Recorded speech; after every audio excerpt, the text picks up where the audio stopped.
नमस्कार, मी सचिन आव्हाड लोकशिवाय मराठीमध्ये तुम्हा सर्वांचं स्वागत करतो।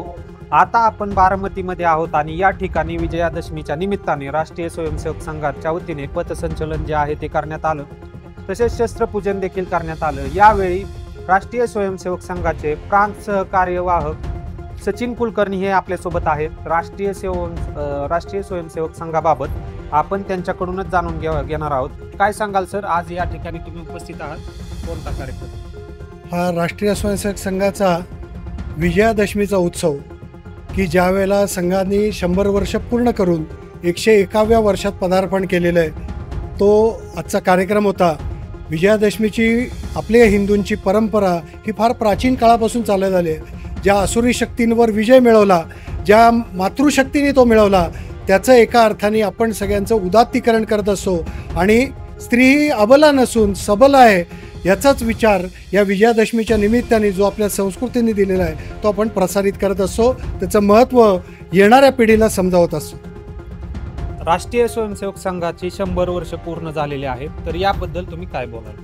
राष्ट्रीय स्वयंसेवक संघाची 100 वर्ष पूर्ण झाली। एका अर्थाने हे व्रताचा एक टप्पा जो व्रत स्वीकारलेलं होतं संघाने, त्याच्याकरता स्वीकारल्याचा आपण सगळेजण अनुभवू शकतो। एका अर्थाने म्हणायला गेलं तर 800 वर्षांची मोगली गुलामी, 200 वर्षांचा ब्रिटिशांचा गुलामीचा इतिहास आणि 70 वर्षांचे काळे इंग्रज हे पचवून तरीसुद्धा आपली हिंदूंची पिढी किंवा हिंदू अविनाशी आहेत हे एका अर्थाने सिद्ध केलं जातं। आणि म्हणून पूजनीय डॉक्टरांनी, संघ निर्मात्यांनी ज्यावेळेला संघाची सुरुवात केली, त्याच्या अगोदर ते क्रांतिकार्यापासून ते काँग्रेसच्या स्वातंत्र्यापूर्वीच्या चळवळीत सुद्धा सहभागी झालेले होते।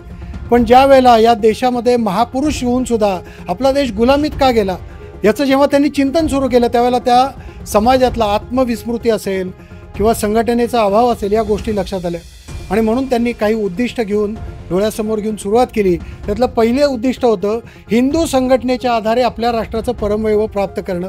स्वातंत्र्य हा पहिला टप्पा आहे, सुराज्य हा त्याचा दुसरा टप्पा आहे, अशा दृष्टीने वाटचाल सुरू केली आणि म्हणून त्याच्याकरता माध्यम निवडलंही व्यक्ती। जसं संघाच्या गीतामध्ये म्हटलं तर व्यक्ती व्यक्ती जमवून भोवती, जागृत करणे तयाप्रती, मनात प्रीती हृदयी भक्ती, सेवा करणे निस्वार्थी, मंत्र छोटा तंत्र सोपे, परियशस्वी ठरले ते, रीत साधी शिस्त बांधी, कार्य व्यापक उभविते। या दृष्टीने व्यक्ती व्यक्ती बरोबर घेऊन त्याला पैलू पाडून त्याला देशाभिमानी बनवून एका प्रकारे वाटचाल केली। त्या 100 वर्षाच्या यात्रेचा हा विजयादशमी उत्सव हा परिपाक आहे असं आपल्याला सगळ्यांना जाणवतील। आणि या माध्यमातनं ज्या व्यक्ती निर्माण झाल्या, ज्या सुसंस्कारित झाल्या, त्यांनी समाजाची वेगवेगळी क्षेत्र पादाक्रांत केली। व धार्मिक क्षेत्र असेल, मजदूर क्षेत्र असेल, विद्यार्थी क्षेत्र असेल, अशा वेगवेगळ्या क्षेत्रात जाऊन त्यांनी एका अर्थाने ही मुहूर्तमेढ चांगल्या संस्कारांची त्या ठिकाणी उभारली। एका अर्थाने हे सीमोल्लंघन केलं, या दृष्टीने हे महत्त्वाचं ठरतं। आणि त्याच्याकरता महत्त्वाची तिसरी गोष्ट जी कार्यपद्धतीची आहे, डॉक्टरांनी दिलेली देणगी काय तर संघाची अद्वितीय अशी कार्यपद्धती आहे। रोज आपल्या जीवनातल्या आपल्या मनाला पैलू पाडण्याकरता संघाची शाखा ही त्याच्याकरता महत्त्वाची आहे। हा तिसरा पैलू त्याच्यामधला आपल्या सगळ्यांना जाणवतं। आणि या 100 वर्षातल्या प्रवासात अनेक, ज्याला इंग्रजी भाषेमध्ये माइलस्टोन म्हणता येईल, अशा अनेक मापदंड यशाचे प्रस्थापित केल्याचं या संघाच्या 100 वर्षाच्या प्रवासात सांगता येऊ शकेल। राष्ट्रीय स्वयंसेवक संघाची जडणघडण आणि उभारणी कशा रीतीने झाली, काय सांगा?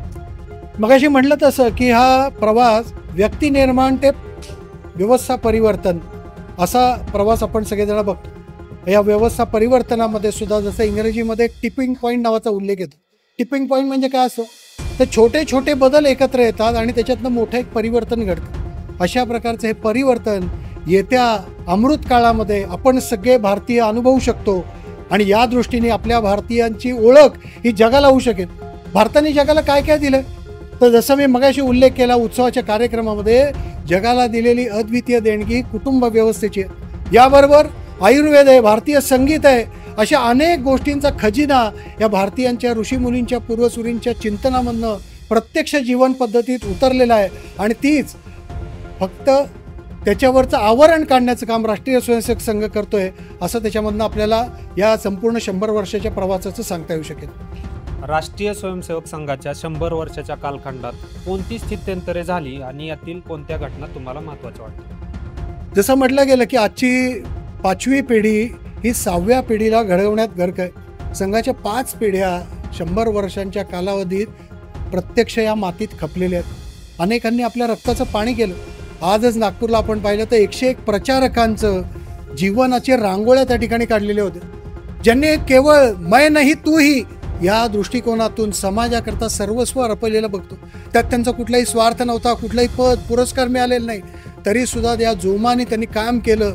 आणि जसं एका श्रेष्ठ कवींच्या कवीमध्ये म्हटलेलं आहे, नाही चिराण नाही पणती, त्यांचा कुठेही उल्लेख दिसणार नाही, पण हे जी व्यक्तिमत्व होती ही समाजातच विलीन होऊन गेलेली आहेत. अशा प्रकारची एक अद्वितीय कार्यपद्धती संघाने दिली की आपलं कुठलंही स्तोम माजवायचं नाही, संघाचं महत्त्व करायचं नाही. कारण संघ असं स्वतःला समजतो, संघ ही हिंदू समाजाला आक्रमकांच्या जखमेतनं झालेली भळबळणारी जखम आहे.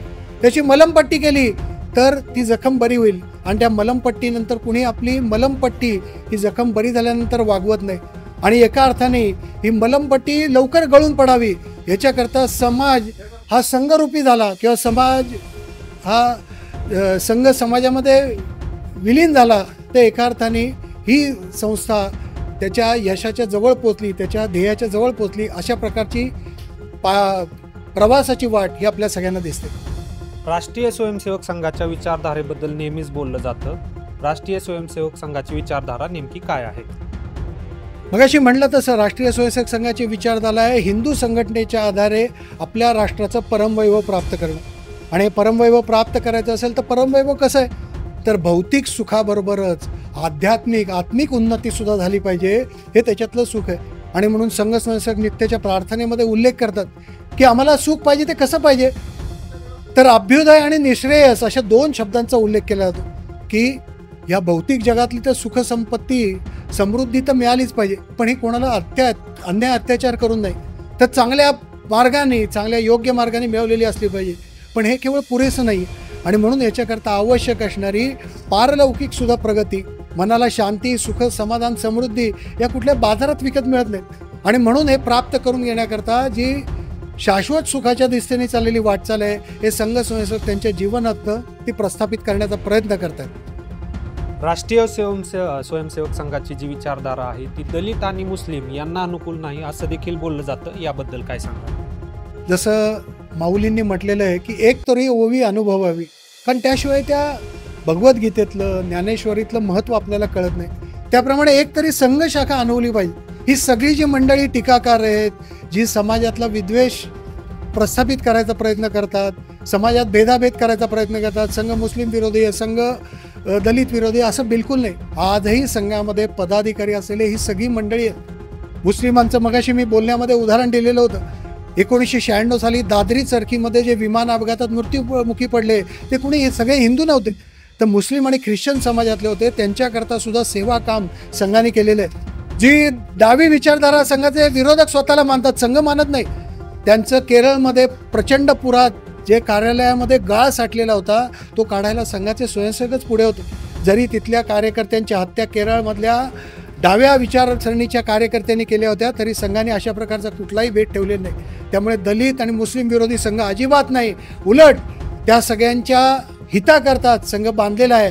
आणि अशा प्रकारची कामं पूजनीय सरसंघचालकांनी सुद्धा नुकतंच दिल्लीमध्ये या मुस्लिम विचारवंत मौलवींची सुद्धा एका प्रकारे संवाद करून याची माहिती आपल्या सगळ्यांपर्यंत पोहोचवलेली आहे.